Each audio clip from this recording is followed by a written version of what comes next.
الأنبياء والمرسلين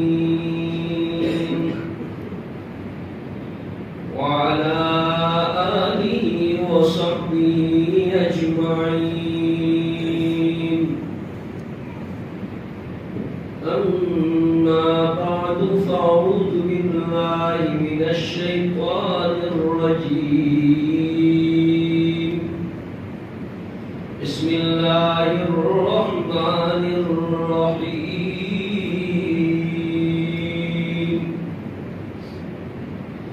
سبحان الذي أسرى بعبده ليلا من المسجد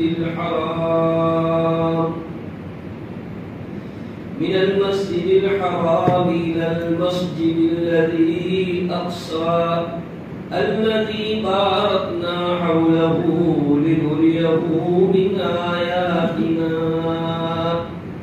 إنه هو السميع البصير.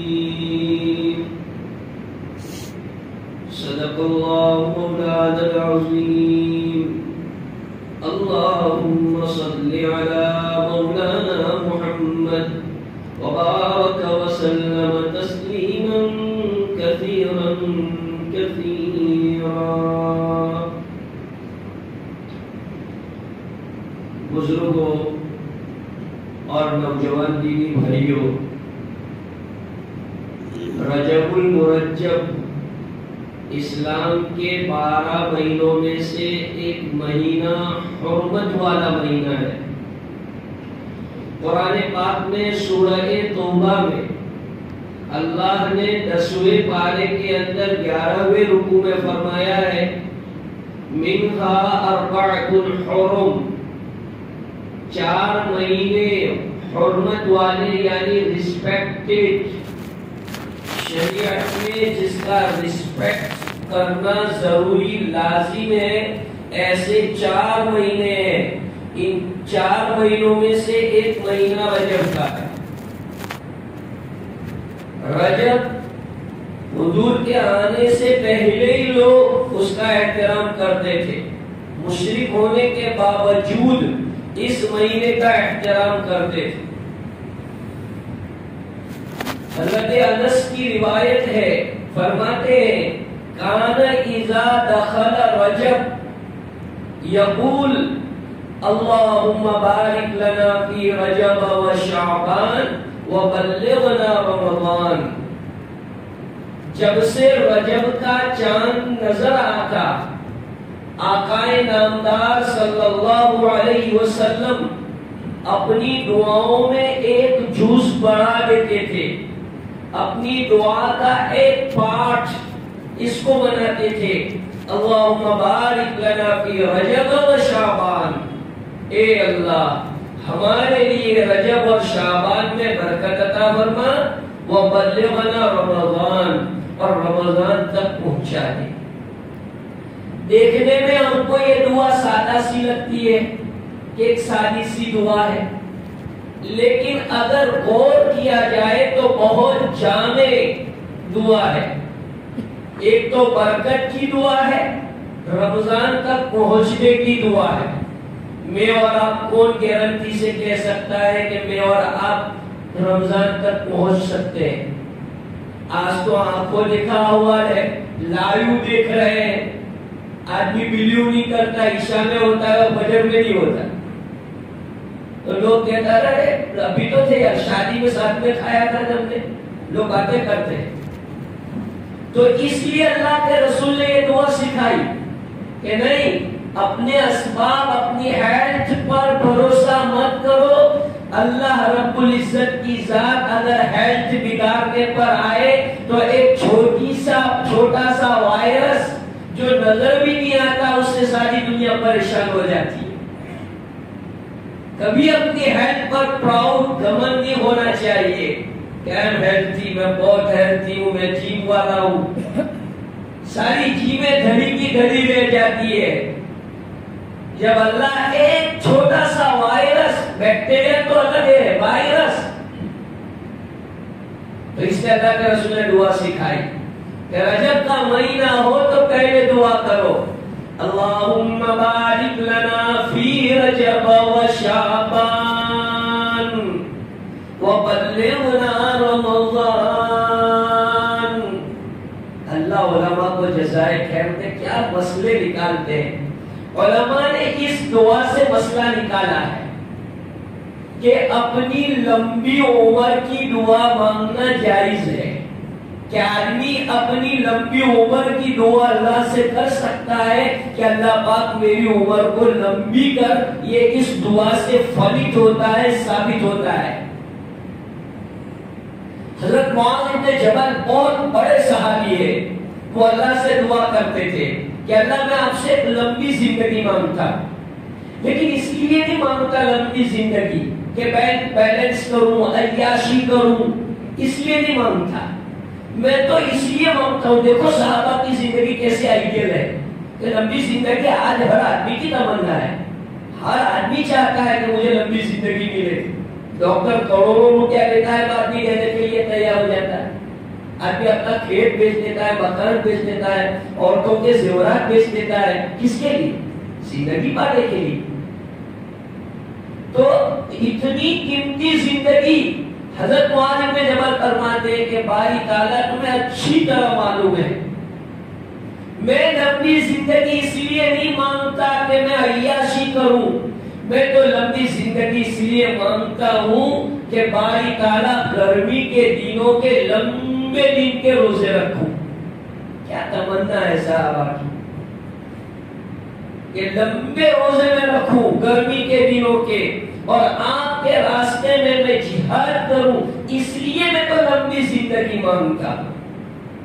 آج کر آپ کو پوتروں کی شادی થઈ જાય ને દુઆ કરો બોલ સર આ પોતરો નવાઓની શાદી થઈ જાય અલ્લાહ એટલું જીવાય.